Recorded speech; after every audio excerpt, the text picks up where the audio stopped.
This is a video about the sequential criterion for limits of functions. So what is the sequential criterion for limits of functions? So let's say you've got a function f whose domain is a and it spits out real numbers. And let's say that c is a real number that's a cluster point of this domain a. Then the following are equivalent. Remember, that's what TFAE stands for. In other words, the next two things I'm going to tell you are if and only ifs of each other. So saying that the limit as x approaches c of f of x is equal to L is equivalent to saying that for every sequence xn in your domain A that converges to this cluster point C, and I also want to specify that none of the points in my sequence are actually equal to C. Remember, like the definition of the limit of a function, I don't care if the function's actually defined at C or not. That's what I'm trying to emphasize here. But what should happen? If xn converges to C, then f of xn should converge to L. And again, I'm not saying that L is f of C, right? That's continuity. We're not there yet. All right, so let me give you a picture about why this is believable. So here's my nice function here, and in this case, it looks like in my picture, my function is defined at C. That's great. I'm saying this stuff is all fine if there's a hole there, right? I could still talk about limits if the function's not defined there. Anyway, though, so what am I saying to you there? Well, if the limit is equal to L as x gets close to C, right? And in a picture, what we're saying is any sequence of points, and here I'm labeling my points where I'm actually using like x2, I'm thinking of an x-coordinate. I know in earlier videos when I was sketching out sequences for you, I used the natural numbers as my horizontal axis, but now I'm kind of going back to usual where I'm thinking about my sequence points like x1 is right here and maybe x2 is right here, so that I'm going to plug these into my function now and it spits out, that's not x1 at all, is it? No, I just got that. x1 is right here. So that when I plug that into my function, it spits out this y value, f of x1. So I am labeling these things a little bit differently than I did in some of the earlier sequence videos that I made, since I'm talking about actual functions now. Anyway, though, what am I trying to get at? What I'm trying to say with my red dots, if you can follow along, as you get farther along in your sequence, x1, x2, x3, and blah, blah, blah, xn, my point, though, is that the outputs are getting closer and closer to L, right? So those y values are starting to cluster around L. So these y values, I'll get a different color for you, f of x1, f of x2, f of x3, f of xn. You just noted that these points are starting to get closer and closer to what the limit actually is. So I hope that that is pretty believable, but let's make it concrete with an actual proof, and it's always a good way to exercise using some of these definitions that I know can be a little bit abstract at times. So I've got a lot of clicking and erasing to do. Bear with me. Boom. All right, so what we're going to try to do first is try to assume 1 happens and prove that 2 happens. So that's what this forward arrow means. So suppose that the limit as x approaches C is L. And so what do we want to do? Well, we'll start off with let xn be a sequence in A that converges to C. And I don't remember if I wrote it down, and so also I don't want the points in my sequence to actually be C. I don't care if my function's defined there or not. So okay, so from this, right, there's an epsilon definition that goes with that. So for any epsilon you give me, there exists some delta so that if you took points in your domain that are within delta of C, then the output should be within epsilon of L. And I think I've got a picture for you in a second. So that part is, again, just applying what does it mean to say this with symbols. What's the definition of that? So what I've got for you is a picture like this now. For any epsilon you give me, I'll make that blue window around L. There should be a corresponding window around my x values down here in orange, so that, again, for any x value I picked in here that's in the domain, when I plug that into my function, right, I get a y value that's in that blue window. Remember, that was the idea about the definition of a limit. All right, so what are we going to do then? Well, I'm going to make a sequence now. So how am I going to make a sequence? What have I also got? How did I start this proof? I've got a sequence that converges to C. So like eventually the points in my sequence are going to be points that fit inside of this delta window. So why don't I just make sure that I'm far enough in my sequence so that all the remaining points in the sequence fit inside that delta window. Then where do their outputs have to go? Their outputs have to go inside of this blue window. And that's really the basic idea of the proof. So what we're going to do now is we're going to use the assumption that since xn converges to C, what can I do? I can go far enough out of my sequence so that once I'm past that point, I know that the remaining points in my sequence are within delta of C. In other words, like in my picture over here, all the points in the sequence are x values that fall inside of this orange window. So plug them into your function, and again, the output should fall inside of that blue window that's over here to the left. And so what does that mean then? That's telling you, since epsilon was arbitrary, I just found you go far enough out in your sequence, eventually the outputs f of xn will get close enough to L. So the limit of the xn's, f of xn's is L. Let's go the other way. So for the other way, what would we need to do? We would assume 2, and we try to prove that 1 happens. What we're actually going to do, remember it's equivalent to show the contrapositive, so I'll assume 1 does not happen, and I'll try to prove to you that 2 does not happen. So let's try and do that. So by contrapositive, I don't know where that p went, suppose that f of x, that limit as x gets close to c, is not equal to L. So what would that mean then? If we were to negate the epsilon definition of a limit, then there should exist some epsilon, I'll call it epsilon naught, just to, again, emphasize that it's specific, such that for any delta, for any window you put around your x values, there would always be some x value in there whose output pops outside of that epsilon window around L. So I'll try to draw you a picture of that, I think, in a minute. But in particular, you know, this should happen no matter what window you put around your y values. For no matter what window you put around your x values, now we could find a window around the y values, right? So that the outputs of my function pop out of that window. That's not good. So in particular, right, why don't I put this window around my x values, right? If it's supposed to work for any window around my x values, let's let delta be 1 over n. So what am I guaranteed? I'm guaranteed there should exist some point in my domain, I'll call it xn, and notice xn is going to correspond to 1 over n here in a moment, such that though, if xn is within within 1 over n of c, then the output f of xn is going to be outside of that epsilon naught window of L. And so I think I've got a picture for you over here. Sure. So I've picked an epsilon naught, and I've drawn you a picture of my function here. So I'm saying there's C. I'll put this window of radius 1 over n around C. That's what the orange represents. And what I'm always guaranteed to find is somebody like this red point here. And the point is the distance from the red point to where L is. So in other words, like here's f of xn, it looks like f of xn, right? It's not within this nice blue epsilon window. And I'm saying that no matter how close of a window you put around C, right, for any 1 over n, you could always find one of these red points whose output does not fit in that blue window. And so that's how we're going to, we've got a sequence then. So in particular, after I do some erasing here, you've got a sequence of xn's in A whose limit is C. And so think about this here, right? For any n, right, I always have a corresponding point xn where this happens. So like as n goes to infinity, the farther out you go in your sequence, this 1 over n gets smaller. So the closer xn gets to C is what this big inequality here says. And by the way, this is also guaranteeing xn's not ever equal to C. So I've got a sequence that converges to C. That's from right here. But what have I got every time that happens, like in my picture over here?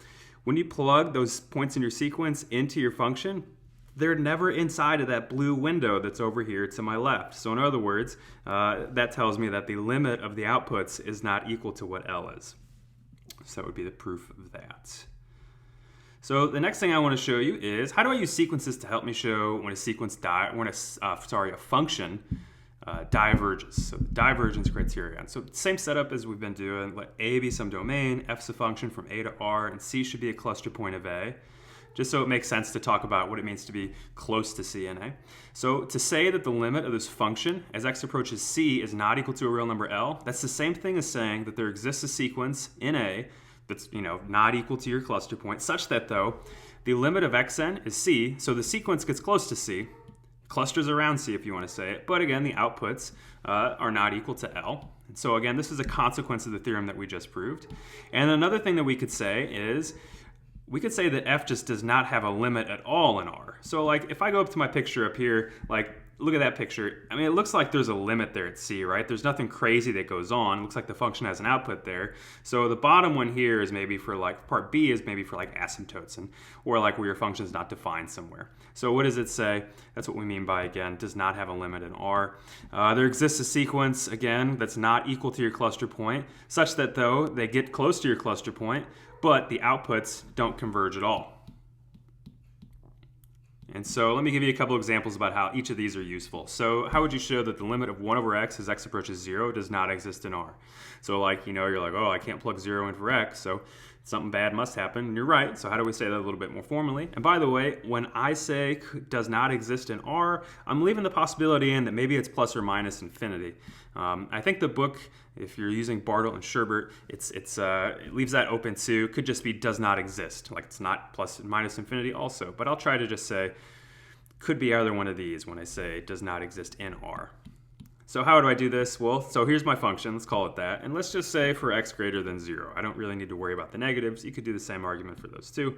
So let's let xn be the sequence 1 over n for all n and n. So then that sequence, as n gets big, it goes to 0. And 0 is important, that's my c. That's what my points in my domain are getting close to.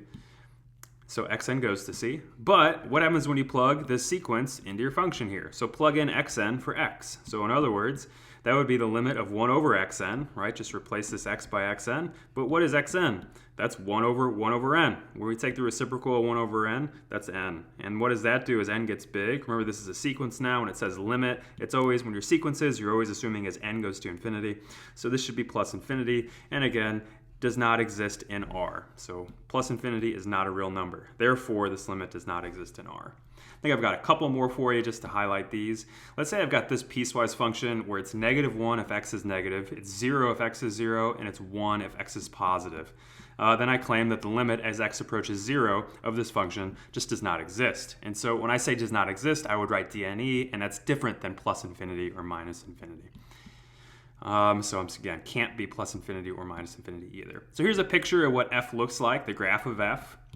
You probably see that though. And I want to see, what happens as I get close to c. And so, well, why don't I let xn be the following sequence? -1 to the n. So what does that do? That just changes the sign of my function, or I'm sorry, changes the sign of the points in my sequence as I go farther out, right? So in particular, right, like when n is even, this is positive, but when n is odd, this is negative. But then I've also got 1 over n. So if you think about what's happening, right, as you go farther out in your sequence, this is just bouncing back and forth between 1 and -1, but this denominator is getting huge. So that what's happening, these points, right, they're still getting close to 0. They're just constantly bouncing around on either side of the y-axis, I guess, from positive.